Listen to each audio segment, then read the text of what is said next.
welcome back to my channel. This Eukarya Educational Talks. You are welcome back to my channel. Today we'll be looking into how we can talk to our children that are highly emotional. How do you talk to them? Do you boss them around? Do you help to make them react negatively when there is a situation on ground? When you want to get facts with them, from them, do you sit and have a conversation, or do you go direct and attack them? You know, being highly emotional, intelligent, they would not take it lightly. They must have to react negatively. So in order to connect positively with them, in order to handle them the way it should be, how do you go about it? That is what we are about doing today. I welcome you to join me, sit with me. Let's see how we can raise successfully, successfully raise children with high intelligence emotions. Now, what do we mean by what do I mean by being emotionally intelligent? That is the ability to manage both your own emotions and understand the emotions of people around you.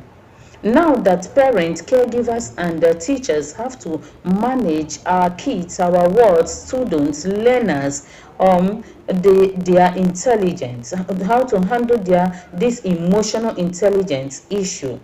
Now, how do we go about it? You know, parents who raise kids with high emotional intelligence, according to neuroscientists, experts, have it that there are three phrasal words that shouldn't be used on those kids. Yes, to raise more emotionally intelligent children, parents need to speak to them in an emotional intelligent way. The same goes to the caregivers, the same goes to the teachers. You have to speak to them in an emotionally way as well.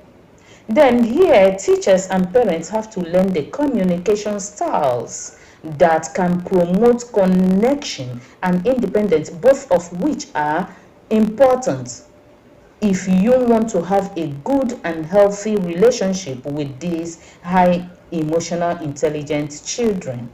Yes, and what are those three phrases or three phrasal words that we must have to use for emotional intelligent children? Then at the same time, what are the words that we shouldn't use for them? So three phrases parents of highly emotional kids cannot use are words like, why can't you be more motivated? You don't go that way. Why can't you be more motivated? No.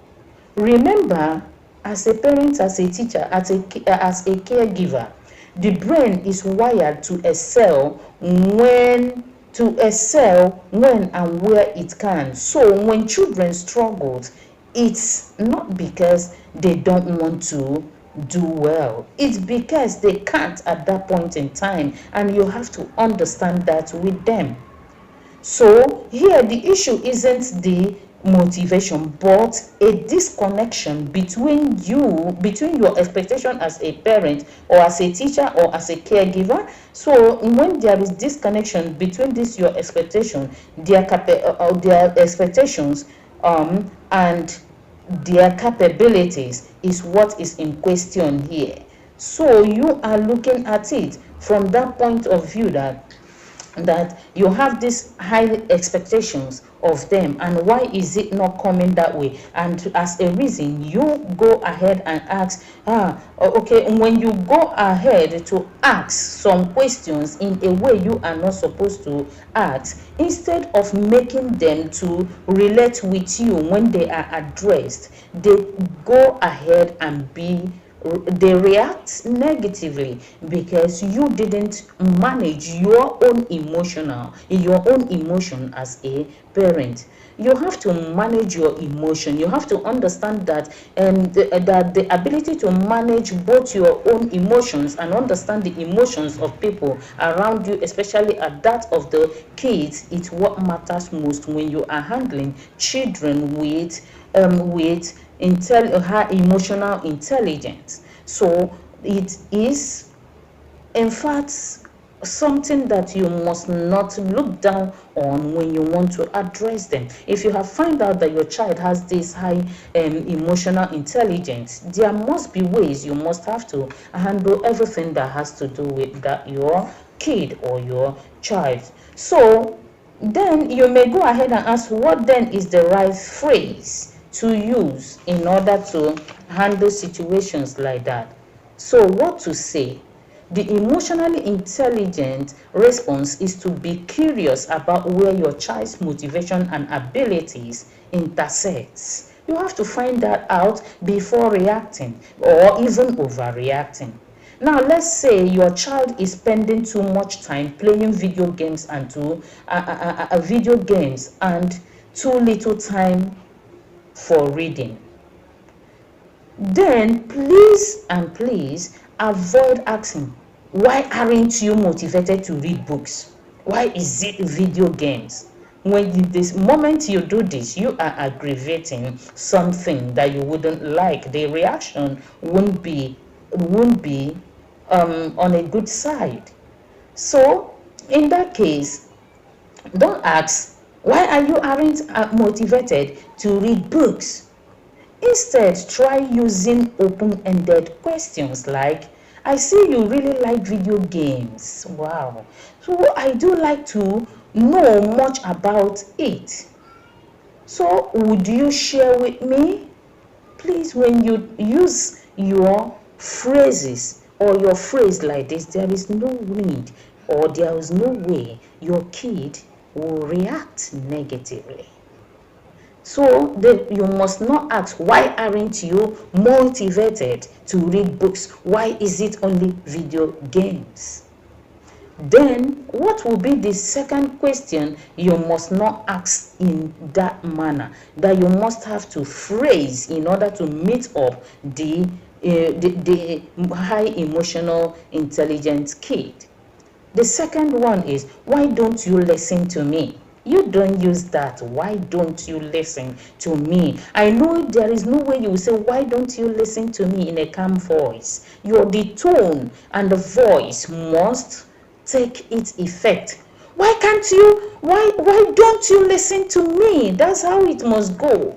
Because already you feel it has gotten to this point, and man, the child must have to listen to you. No, it doesn't work that way.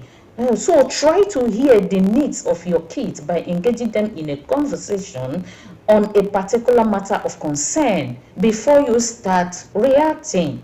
So what to say instead to that child, or to the children, or to that student, or to your ward, or to the learner? What to say instead of, why don't you listen to me, is, children's brains are wired for autonomy and a need to explore the world based on their own identity. Based on their own identity, not your belief about who they should be. Yes, not about who they should be. Rather, they believe in their own identity in order to earn their own identity. So if you are locked in a disagreement with a seemingly willful kid, instead of asking them why they don't listen, please consider, parents, teacher, caregiver, please consider asking, have I listened to you? Do you see how the tone of voice went? Have I listened to you? Educator, that's how it should go. Emotional intelligent parents don't strive for compliance from their children, but for connection. Yes, that is how it should be. Then what is the third phrase you should use. You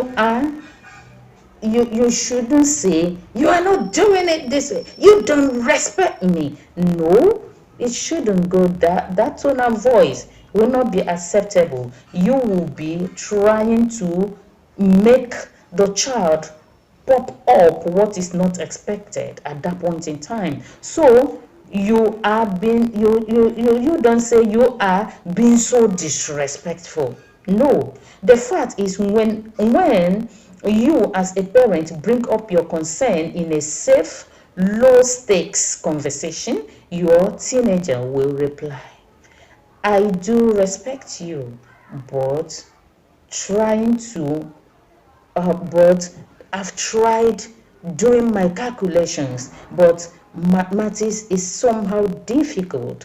I can't just take it. It's really killing me. I can't just take it.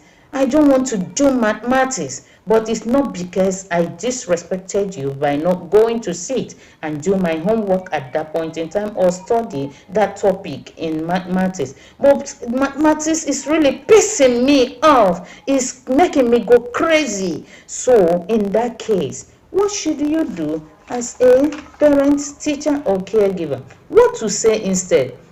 The most emotional, intelligent approach to fears that your kid doesn't respect you is to ask specific, non-judgmental questions and explicitly affirm your willingness to listen.